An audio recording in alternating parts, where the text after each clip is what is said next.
प्रियो, प्रभु यीशु मसीह कहते हैं यूहन्ना रचित सुसमाचार 16 अध्याय उसका 33 वचन में, मैंने ये बातें तुमसे इसलिए कही हैं कि तुम्हें मुझ में शांति मिले।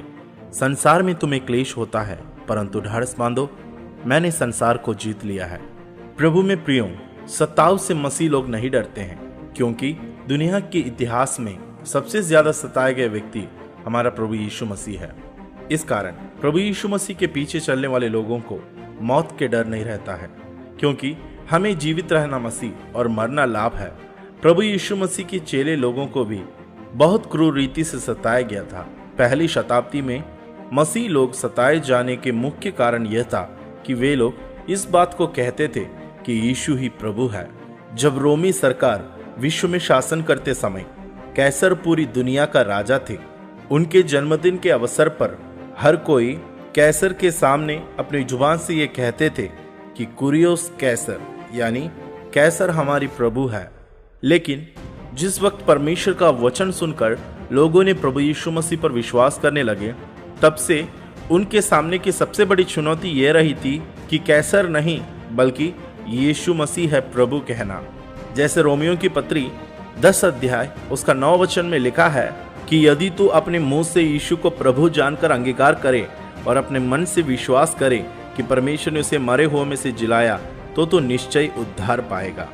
इस वचन के लिए काफी सारे मसीह लोगों को अपनी जान कुर्बान करना पड़ा, क्योंकि जितने भी लोग यीशु मसीह को प्रभु कहते थे वे सब क्रूर रीति से सताया गया। कई लोगों को शेर जैसे जंगली जानवरों के द्वारा मारा गया और कुछ लोगों को घोड़े के पीछे बांधकर घसीटा गया और भी कुछ लोगों को बंदी गृह में डाला गया।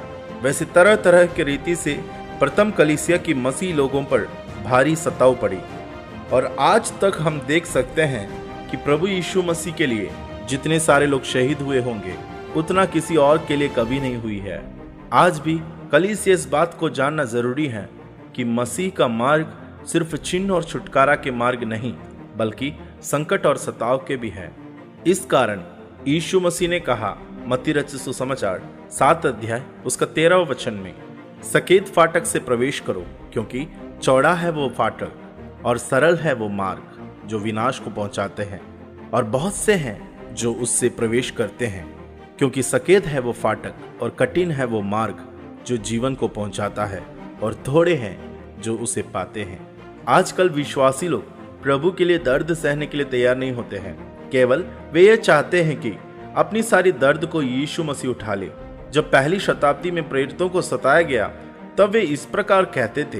प्रेरितों की किताब 5 अध्याय उसका 41वां वचन में लिखा है, वे इस बात से आनंदित होकर महासभा के सामने से चले गए कि हम उसके नाम के लिए अपमानित होने के योग्य तो ठहरे। यीशु मसीह के लिए सताए जाना या निंदित होना सौभाग्य समझते थे, मगर आज ऐसा नहीं। अंत के समय में हम ये बात को जानना है कि एक बड़ी सताव होने वाला है। लूका रचित सुसमाचार 21 अध्याय उसका 12वां वचन से लिखा है, परंतु इन सब बातों से पहले वे मेरे नाम के कारण तुम्हें पकड़ेंगे और सताएंगे और पंचायतों में सौंपेंगे और बंदी गृह में डलवाएंगे और राजाओं और हाकिमों के सामने ले जाएंगे, पर यह तुम्हारे लिए गवाही देने के अवसर हो जाएगा। इसलिए अपने अपने मन में ठान रखो कि हम पहले से उत्तर देने की चिंता ना करेंगे, क्योंकि मैं तुम्हें ऐसा बोल और बुद्धि दूंगा कि तुम्हारे सब विरोधी सामना या खंडन ना कर सकेंगे।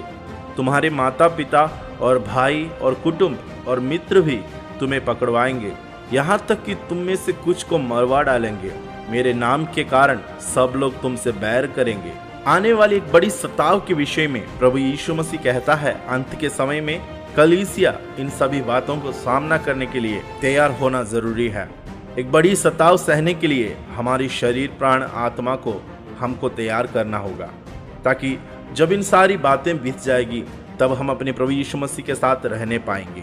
और जब हम प्रभु यीशु मसीह को आते देखेंगे तो हम अपनी सारी दर्द को भूल जाएगा और हमारी आंखों से परमेश्वर आंसुओं को पोंछ डालेगा और हम सदैव परमेश्वर के साथ साथ रहने पाएंगे। प्रभु आप सबको आशीष देने पाए।